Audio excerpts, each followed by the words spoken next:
আসসালামু আলাইকুম। প্রিয় দর্শক, এই বর্তমান সরকার দায়িত্ব নেওয়ার পর আমার কাছে মনে হয়েছে যে প্রথমবারের মতো মব ভায়োলেন্সের ব্যাপারে একটা গুরুত্বপূর্ণ পদক্ষেপ আমরা দেখতে পেলাম। এতদিন মব ভায়োলেন্স ছিল একটা অপ্রতিরোধ্য ব্যাপার। কেউ সিদ্ধান্ত নিল মব তৈরি করবে, কোনো একটা বাড়ি, কোনো একটা স্থাপনা ভাঙচুর করবে, কাউকে পেটাবে, কাউকে অর্ধমৃত করে পুলিশের কাছে সোপর্দ করবে। এগুলো ছিল খুব স্বাভাবিক ঘটনা। এ সমস্ত ঘটনার কোনো প্রতিবাদ ছিল না, কোনো প্রতিকার ছিল না, কারো কাছে বিচার চাওয়া যেত না। যে বিচার চাইতে যাবে তাকেই ট্যাগ লাগিয়ে দেওয়া হতো যে স্বৈরাচারের দোসর। এবং এটা খুব একটা সহজ কাজ ছিল। 2-3 জন ছেলে বলল যে ওইখানে স্বৈরাচারের দোসর একটা মিটিং করতেছে, অতএব ভাঙচুর করো, যে আগুন ধরিয়ে দেওয়া হলো। এগুলো আমরা বহুবার দেখেছি, ঢাকা শহরে দেখেছি, ঢাকার বাইরে দেখেছি। একজনের বাড়ি লুটপাট করা, আগুন ধরিয়ে দেওয়া কোনো ব্যাপার ছিল না।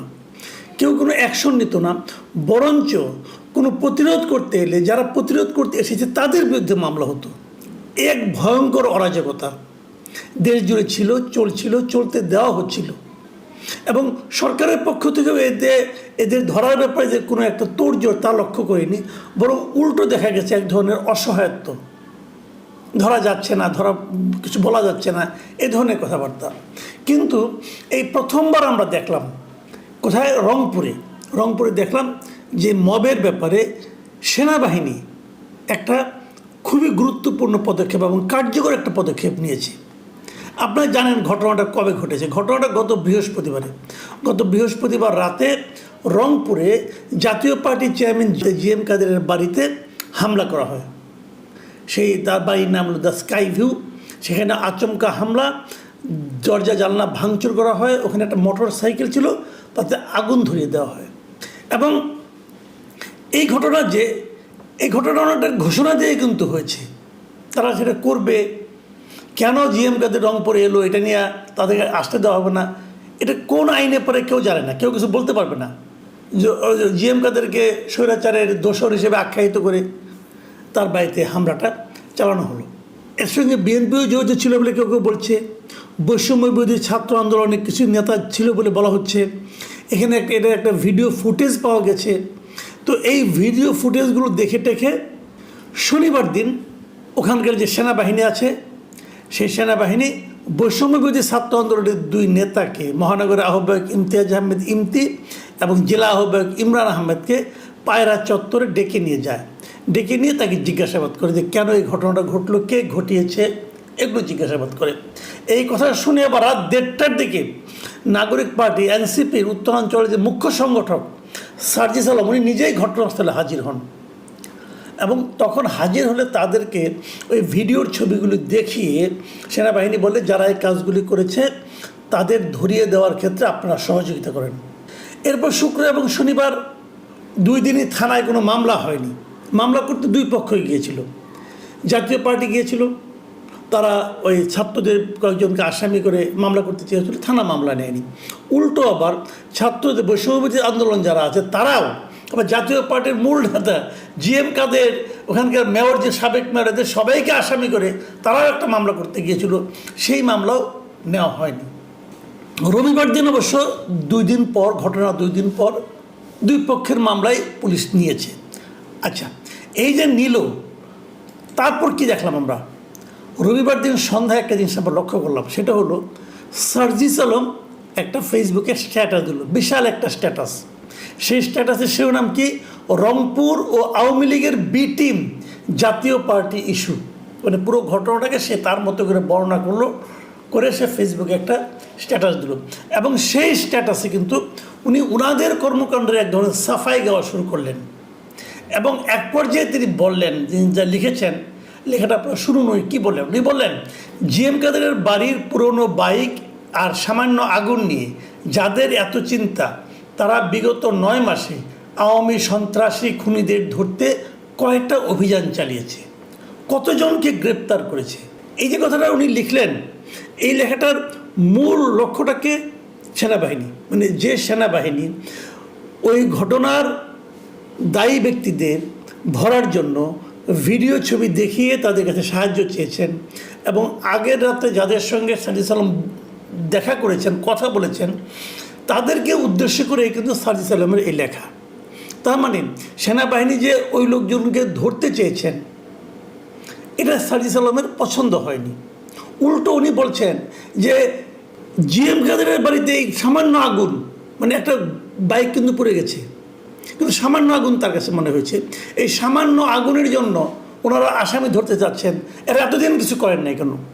তার মানে এতদিন কিছু করেননি, মানে সাজিদ আলমের অভিযোগ যদি সত্য হয়, তাহলে কি উনি পরে আর কিছু করতে পারবেন না? এই জায়গাটাতেই কিন্তু সাজিদ আলমের এই বক্তব্যটা আমার কাছে খুবই খুবই আপত্তিকর মনে হয়েছে। এবং শেষ দিকে যেটা আবার বলেছেন যে বাংলাদেশ সেনাবাহিনীকে আমরা এখনও যথেষ্ট সম্মানের জায়গায় রাখি, মানে এখনও, মানে এরপরে নাও রাখতে পারি, আমরা এখনও যথেষ্ট সম্মানের জায়গা রাখি, কিন্তু ফ্যাসিবাদ বিরোধী লড়াইয়ে তাদেরও স্পষ্ট অবস্থান এবং কার্যক্রম আমরা দেখতে চাই। আমার কাছে না সাজিদ আলমের এই কথাগুলির মধ্যে এক ধরনের অধ্যত্ব আমি টের পাই। উনি নিজেদেরকে কী মনে করেন সেটাই বুঝতে পারেন। উনি একটা পলিটিক্যাল পার্টির একটা লিডার, উনি এইভাবে কথা বলতে পারেন কিনা। ফ্যাসিবাদ বিরোধী আন্দোলনটা কে করেছে? উনি একা করেছেন, আর কেউ করেনি। এদের সমস্যা হচ্ছে একটাই, এরা পুরো আন্দোলনটাকে নিজেদের সম্পত্তি হিসেবে বিবেচনা করা শুরু করেছে। তারা নিজেদেরকে অথরিটি ভাবতে শুরু করেছে। তারা যেন বলতে চায় যে ওনারা যেটা বলবেন ওইটাই হলো আন্দোলন, আর বাদ বাকি কেউ আন্দোলন কিছু বোঝে না। সেনাবাহিনীর কী ভূমিকা ছিল এই আন্দোলনে, এটা তো আমরা দেখেছি। ওনাদের কি ভূমিকা ছিল সেটাও দেখেছি। ব্যক্তিগতভাবে সাজিদ আলমের কি ভূমিকা ছিল সেটা তো ফেসবুকে গেলে অথবা সোশ্যাল মিডিয়ায় গেলে সবাই দেখে। বঙ্গবন্ধুকে নিয়ে ওনার সেই জ্বালাময়ী ভাষণ, এটা সবাই জানে। হলের সামনে দাঁড়িয়ে উনি তার ছবি টবি, এগুলি সবাই জানে। বঙ্গবন্ধুর ছবির সামনে দাঁড়িয়ে এগুলি কে দেখেনি? সবই আমরা জানি। এখন উনি অথরিটি হয়ে গেছেন, এত ভালো না রে ভাই। মধ্যে কথা হলো, ওনার এই সমস্ত কথা বলার মাধ্যমে উনি কিন্তু প্রকারান্তরে মবকে এক ধরনের সাপোর্ট দিয়েছেন। যে মবকে সাপোর্ট দেওয়াটা হলো সবচেয়ে ভয়ঙ্কর একটা কাজ। আপনাদের মনে আছে কয়েকদিন আগে সেনা কর্মকর্তাদের সঙ্গে আপনার সেনাপ্রধানের একটা যে বৈঠক ছিল, সেই বৈঠকে যতটুকু খবর আমরা বাইরে পেয়েছিলাম, বিভিন্ন মাধ্যম থেকে এসেছিল, সেখানে কিন্তু মবের বিরুদ্ধে সেনাপ্রধানের একটা দৃঢ় একটা প্রতিজ্ঞার কথা প্রকাশিত হয়েছিল। এবং উনি বলেছিলেন আর কোনো মব আমরা দেখতে চাই না। এবং আপনি এটাও জানেন যে সেনাবাহিনীর এখন একজনের ম্যাজিস্ট্রেসি পাওয়ার আছে, তারা কিন্তু এই অ্যাকশনগুলোকে করতে পারে। ম্যাজিস্ট্রেসি পাওয়ার তাদের অনেক আগেই দেওয়া হয়েছিল। কেন তারা এতদিন মবের বিরুদ্ধে অ্যাক্টিভ হয়নি সেটা কিন্তু একটা রহস্যজনক ব্যাপার। এবং আমি এই বিবেচনার ওই মবের বিরুদ্ধে অ্যাক্টিভ না হওয়ার কারণে আমি কিন্তু ওই সময়ের সেনাবাহিনীর কার্যক্রমের সমালোচনা করি।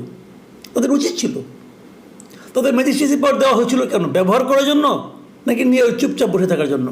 তারা কোথাও ব্যবহার করেছিল আমি খুব একটা দেখিনি অথবা শুনিনি। অন্ততপক্ষে মবের বিরুদ্ধে ব্যবহার করেইনি।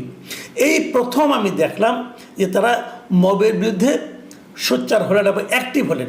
এবং আমি রংপুর স্টেডিয়ামে অবস্থিত যে সেনাবাহিনীর যে ক্যাম্প আছে, যা 72 পদাতিক ব্রিগেডের যে commander brigadier general Humayun Qayyum, এই ভদ্রলোককে আমি অবশ্যই ধন্যবাদ দেব যে উনি এই ঘটনাকে কেন্দ্র করে অত্যন্ত শক্ত অবস্থানে ছিলেন। এবং থাকার কারণে ওনারা কিন্তু সাংবাদিকদেরকে পরে ওদের সবার সঙ্গে বৈঠক করেছেন, বিএনপির সঙ্গে বৈঠক করেছেন, ছাত্রদের সঙ্গে বৈঠক করেছেন উনি।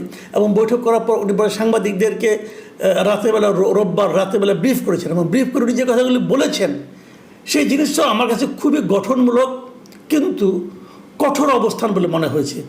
উনি বলেছেন যে আওয়ামী লীগ, বিএনপি এবং এনসিপি লোকেরা তারা এখানে এসেছে, আমাদের সঙ্গে আলোচনা করেছে। এবং তারা কী বলেছে উনি বলেছেন, শুনুন কী বলেছেন। উনি বলেছেন আমরা আনন্দিত এনসিপি ও বিএনপির প্রতিনিধিরা স্বতঃপ্রণোদিত হয়ে এখানে এসেছেন। তাদের যেসব কর্মী ও সহযোদ্ধা আবেগে হোক বা যে কোনো কারণেই হোক আইন নিজের হাতে তুলে নেওয়ার চেষ্টা করেছিলেন, কিছু কর্মকাণ্ড করেছিলেন, আমরা তাদের চিহ্নিত করার সুযোগ দিয়েছিলাম। তারা নিজে থেকে এসেছেন, তারা এরকম আর কিছু করবেন না ভবিষ্যতে। আমরা আশা করব তারা তাদের রাজনৈতিক কর্মকাণ্ড যেটা নিয়মের মধ্যে পড়ে সেভাবে চালিয়ে যাবেন। কিন্তু কোনো ধরনের ভাঙচুর, কোনো কিছু নষ্ট করা, মবের মাধ্যমে অন্যায়ভাবে বাধা সৃষ্টি করা, এসব কর্মকাণ্ড শুধু রংপুরে কেন বাংলাদেশের কোথাও করার সুযোগ নেই। এই কথাটা আমি মনে করি ইম্পর্টেন্ট।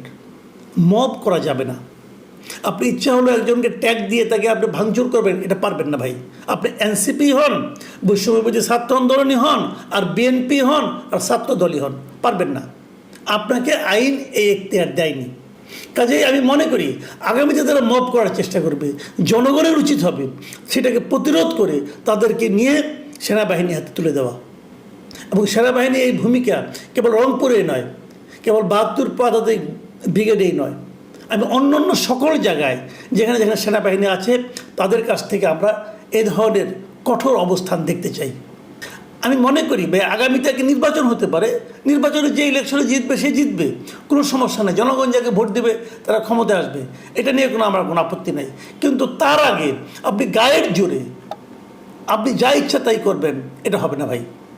দেশে আইন শৃঙ্খলা প্রতিষ্ঠা করতে হবে। আমাদের স্বরাষ্ট্রমন্ত্রী সম্ভবত এখন ঘুমিয়ে আছেন, ওনাকে নিয়ে বেশি কিছু না বলাই ভালো। কিন্তু আমি সেনাবাহিনীকে অনুরোধ করব, কে ঘুমাচ্ছে আর কে ঘুমাচ্ছে না আমরা জানি না, আপনারা যেন জেগে থাকেন। প্রিয় দর্শক, এখন এ পর্যন্তই। আল্লাহ হাফেজ।